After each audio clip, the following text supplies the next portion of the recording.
Just finished a long week at work, 7 days, 4 late and then 3 night shifts. And I'm sure I'll get some pushback in the comments about this video. Yes, I can survive in the UK. But am I really thriving? I feel like they're paying me too much. You only have one life, and if you're miserable where you are, you have to make a change. Hello, my name is Chris. I'm a medical doctor. I was born and raised in the UK, and I trained and worked as a doctor in the UK before eventually coming to my senses and leaving at the age of 27. This video is a bit about my story, why I left and why I would never go back. And this is just me sharing my personal subjective experience of my quality of life in Australia versus the UK. And I'm not going to get all political on you. I'm not going to talk about the current economic climate in the UK or anything like that. It's just going to be about how I'm experiencing my life now versus then. And towards the end of the video, I'll talk about the main drawback of living in Australia. Chapter 1, career. So my career as a doctor is actually the main reason I ended up in Australia. I had one friend who was also a UK doctor who was working here, who kept going on about how good it was, how amazing the work-life balance was, the better pay, the women in Australia. And just by, I guess, chance and desperation, I ended up here. So I trained in the UK. I trained in a place called Keele University. That's where I went to medical school, which is near a small city, if you can call it that, called Stoke-on-Trent. Probably one of the worst places in the country. No offense to anyone who's from Stoke-on-Trent. Graduating from Keele, and then I worked down in Cornwall and Devon for a couple of years doing my foundation years, working for the NHS. And if you think it's bad being a patient in the NHS, try being one of the healthcare staff. I appreciate that when you're a patient, there's waiting lists just to get on a waiting list to be seen for non-urgent appointments. But when you're on the other side of that patient experience, I can testify that it's pretty darn awful. And in fact, out of all the stages of my life, I think I reached peak misery when I was working full-time for the NHS as a junior doctor. And unfortunately, the NHS is crumbling. That's just the way it is at the moment. When the UK economy struggle, of course, the publicly funded healthcare system is going to struggle as well. It's just the way it works. There's no money, there's no resources, the staff get paid, they get unhappy, there's less things, patients have to wait for longer for anything. Don't get me wrong, the acute treatment is incredible. If you have anything that needs seriously treating then and there, it will get sorted. But if you've got like chronic grumbling disease, if anyone has experienced this, you've probably been waiting for months, sometimes years to be seen by a specialist. Even trying to get into your local GP surgery, it can be weeks to see just your GP. So both sides, it's terrible for both the staff and the patients. So I felt like I was getting paid like shit, I was getting treated like shit, I was getting physical and mental health problems. For what? What was I working towards in the UK? A life of this? Just to paint a bit of a better picture of what it was like living and working there, let me tell you my daily routine. So if I was on a day shift, I would wake up around 7 a.m. I'd force feed myself some breakfast, even though I didn't like breakfast because I didn't know when I was allowed to take my next meal. I didn't know how many hours it would be, so I just have to eat something anyway. Then whilst eating my breakfast, I would stare at something which I called a happy light, which was basically like a bright box which mimics sunlight. Basically, this light you just set up somewhere inside your room because it's completely pitch black outside, and you just have it there for 20 minutes, and it's supposed to simulate sunlight and help you feel a little bit better about the miserable day you're about to face. Whether or not it actually worked, I would probably say it didn't, but it was better than nothing. And if there's no sunlight outside, you kind of have to make do with whatever you've got. Then I'd go to work, I'd drive 40 minutes to an hour in the pissing down rain, in my piece of shit car, which I couldn't afford to fix. Spent like, I think £1,600 on my Polo this year. Then I'd work a 12-hour shift where I was extremely stressed. I had way too much responsibility. Then I'd come home, probably sleep like shit because I wasn't getting any daylight during the day, and because I've had a very stressful day and I'm ruminating on all the things that have happened. Then I wake up sleep deprived, and I repeat the same process for the rest of the week. And then if I'm lucky, I've got the weekend off.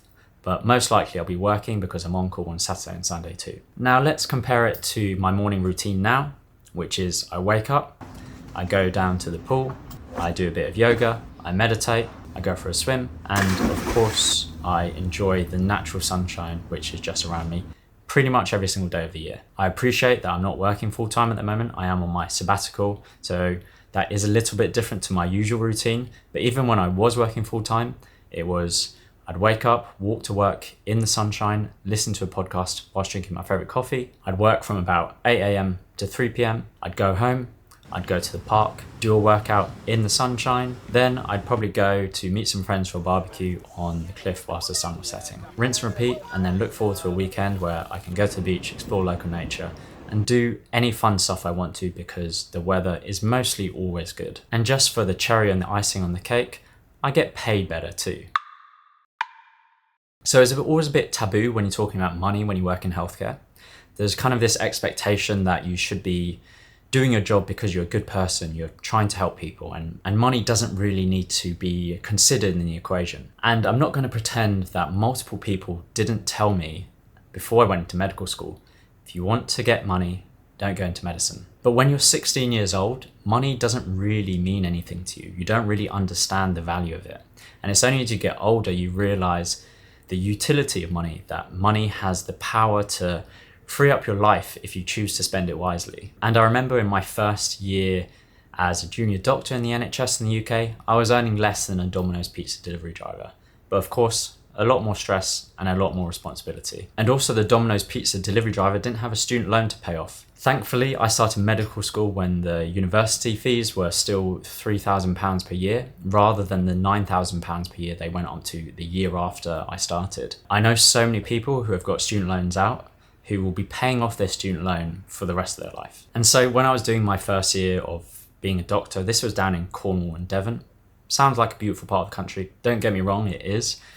In the summer, when you can actually go and enjoy the beach and other things. For the rest of the 8 months of the year, you're pretty much indoors, going to work in the dark, going home in the dark. So you don't really get to enjoy all that beauty. Really, I ended up in Cornwall and Devon, not by my choice, but by necessity. Partly because I didn't have high enough medical school grades to apply to London, to work in London. It was always very competitive to get into London. Secondly, even if I did work in London, I would never be able to afford to live there. The only people who are thriving in London are people who work in business, in finance, in tech. If you're on a normal doctor salary in London, you're probably going to be living in a 2-bedroom apartment maximum, or in a share house for the next decade minimum. But I guess if you're in a share house, at least the heating will be cheaper because of course the whole energy crisis going on right now. But then the other option, if you're a doctor, you can't work in London because you can't afford anything, but you don't want to live in a seaside town which is depressing most of the year. The other option is go to Australia. I'd say when I first arrived, it was probably about a 30% pay increase on average. I don't know the exact figures, but it's not only doctors that earn more, everyone in healthcare earns more. Nurses actually get paid what they're supposed to get paid. One of the hardest jobs in the hospital, in my opinion. UK nurses are horrendously underpaid. Like, it actually makes me quite upset when I think about it. But it's not just healthcare that gets paid more. Everyone gets paid more. I know blue collar workers, I know people who work in trades who are easy on high 6-figure salaries. And it's actually insane, the discrepancy between the UK and Oz wages. But of course, it's not just about the money. It's also about how people treat you. Now, I don't know what causes this, but doctors in Australia are just respected more. When I tell people I'm a doctor here, they actually want to talk to me. They, for some reason, seem to give a shit. And I don't know if it's because you're kind of seen as a higher value member of society. I really don't know. Maybe it's because I have more money and they think I'm rich, but like I said, it's just my personal experience. People just treat you better if you're a doctor in Australia compared to being a doctor in the UK. And when people treat you better, you tend to have loftier goals for your life. What I imagine for my life, 10x. And then I come to Australia and then I look around. I see the kind of places that people are living in. And these aren't people who work in finance or tech. These are just your average Joes on a normal salary. People who work in trade or manual labor have a 5-bedroom house with a pool by the beach. I'm not going to act like there's not an issue with cost of living here as well. Definitely housing prices are going up. There is a rental crisis in Australia as well. Melbourne and Sydney definitely. Brisbane is probably heading that way too. I'm lucky that I find myself in a situation that I'm not feeling that as much as other people, but I can say that I have a lot more ambition for my life here. The ceiling for my life is just so much higher. I can actually look at other people's lives who may not be in particularly high-earning professions. I see the way they're living and I'm like, wow, I can actually work towards this. This is the kind of life that I can build here. I can see myself in the future having a nice house which has a pool, and that's almost guaranteed for me working as a doctor in Australia. And it's not just what I can envision for the future. I also found that all the UK doctors that come from the UK to Australia to work, they're more my tribe. All the doctors back home that I used to work with are kind of like, head down, just study, go to work, pay your mortgage. Not really the type of people that I could vibe with. Whereas I feel like it takes a certain type of doctor to want to move to the other side of the world. People who are more adventurous, who value work-life balance more. I actually remember when I first got here, it felt like a massive party. It felt like I was at university freshers again, except we were less stressed, we were working less, we didn't have exams. The sun is shining every day and you're actually getting paid really well. Now, Australians may disagree with this, but I feel like Australian culture is somewhere between American culture and UK culture. And by that, I mean the American culture of go chase your dreams, you can do whatever you want with your life. Whereas in the UK, I always felt a little bit stifled that if you went and tried to do anything, people would kind of not really encourage you. It would be more like a sarcastic, oh, you're trying to be an influencer. Good one, mate. Would I have had the courage to start a YouTube channel back in the UK? I don't know. Who knows? All I can say is that being here, I feel like I can just aim a lot higher than I could back in the UK. And of course, it's easier to reinvent yourself when you move somewhere new, when you leave your past behind. You can essentially be whoever you want to be. I can be Dr. Chris G if I want to be here. I kind of saved this for the middle of the video because it's kind of obvious. Like, we already know Australia has good weather. British weather's crap. It's cliche if I talk about it more. So instead of me just talking about it, let me take you with me and show you what we do. So right now I'm driving to pick up my friend Andy, who's also from the UK. He's also just moved over here. And he's staying down on the Gold Coast, which is about an hour and a bit, depending on traffic, from Brisbane. So I'll see you very shortly. So I'll give you an example from... We've arrived. Let's have a look at this place. Wow, this is nice. It's just always at. So this is the Airbnb my mate's staying in. It's actually really nice. I think he's only paying like $50 per night or something. Got a nice little jacuzzi and outside area. Alright, I'm gonna chill for a bit and then head to these rock pools. Another thing about Australia is that every day feels like holiday, even when you're working.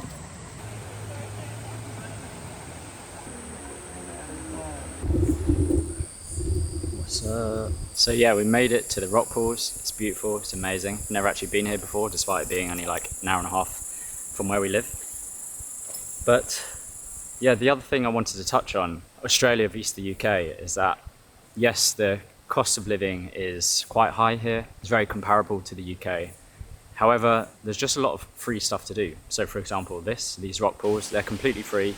We just park next to it and we're right here. The only thing we had to pay was obviously petrol to drive here, which by the way is a lot cheaper in Australia than it is in the UK. When I was back in London, I always felt like I had to pay to see my friends, like whether that's going out to a bar for drinks or a pub, even just getting a tube to go meet them would be like £10 return sometimes. So yes, cost of living is similar, but there's just so much free stuff to do, whether that's visiting nature, going to the beach, or even just having a barbecue on these free public barbecues they have. And another example is when I first arrived to Australia, I actually didn't join a gym for a good 2 years because I could just work out outside at the park, training in the park instead of going to the gym. So I basically had free gym for 2 years. The only reason I joined a gym is because there was one nearby and it was kind of convenient when we moved places. But really, I would be happy to work out in a park when it's the sun shining every single day. And just being out in nature like this, I really feel like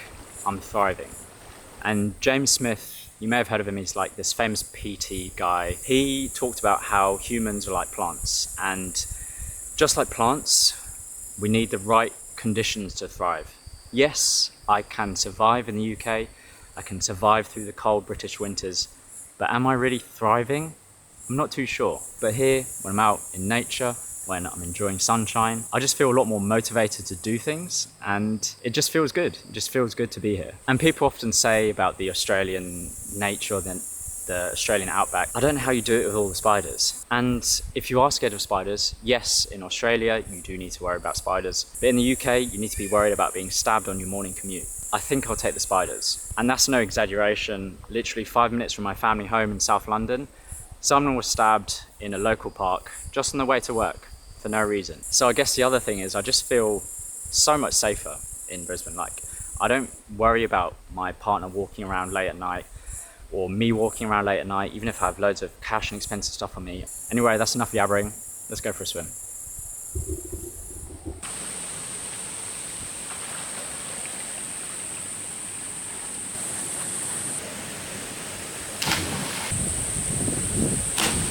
That's the rock pools done. Let's go to the beach. Second spot, also an hour from Brisbane. Yeah, I've lived in Brisbane for like 3 years. Never been to this beach. It is very beautiful. Andy's just going for a swim. But I'm gonna have a lie down.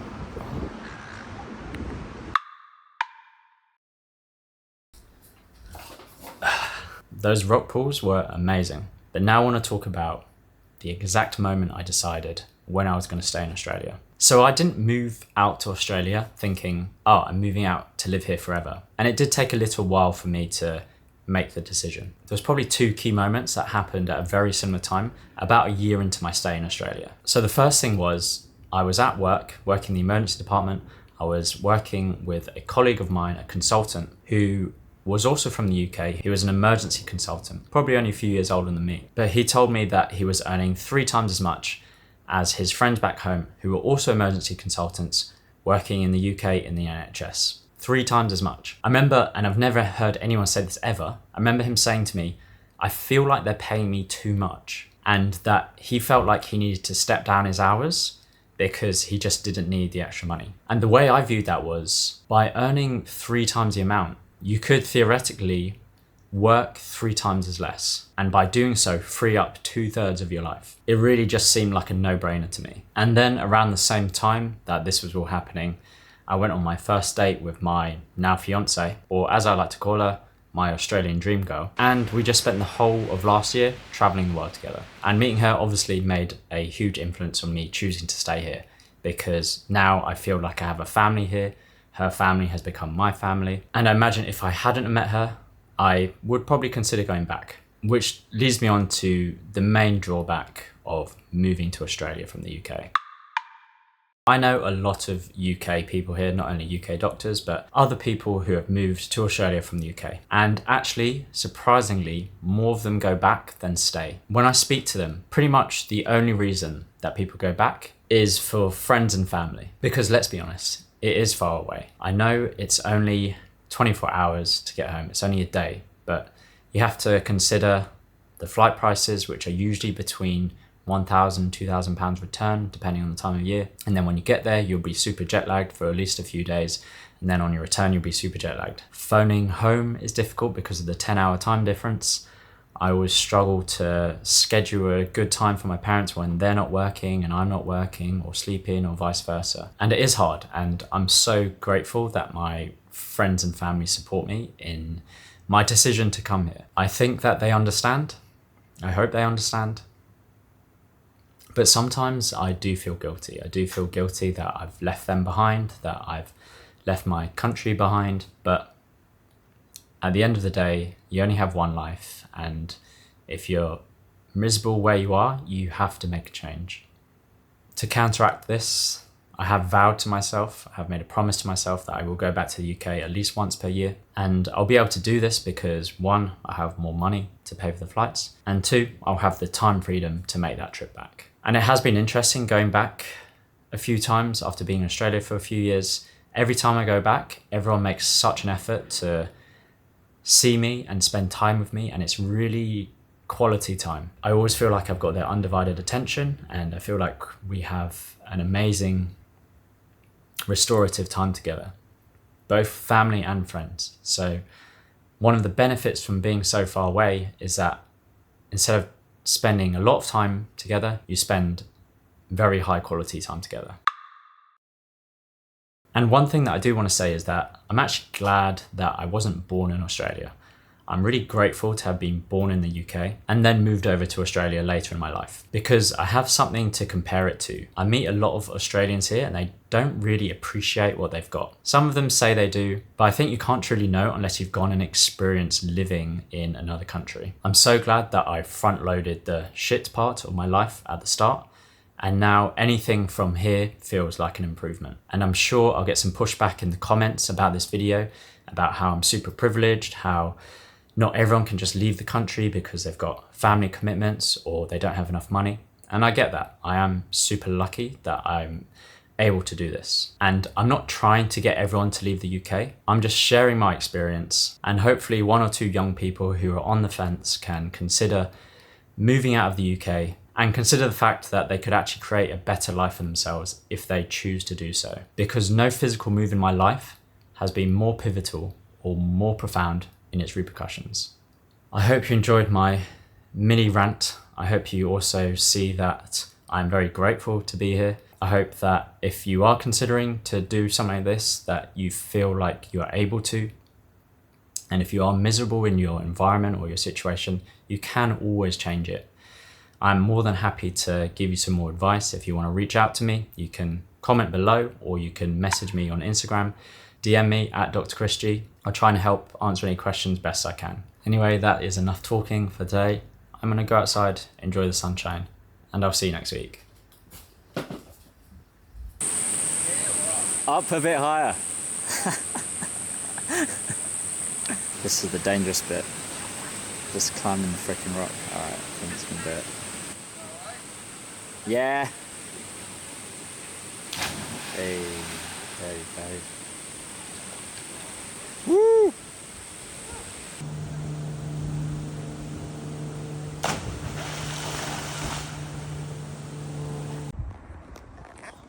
And of course we have to finish the day with a classic Australian barbecue. G'day.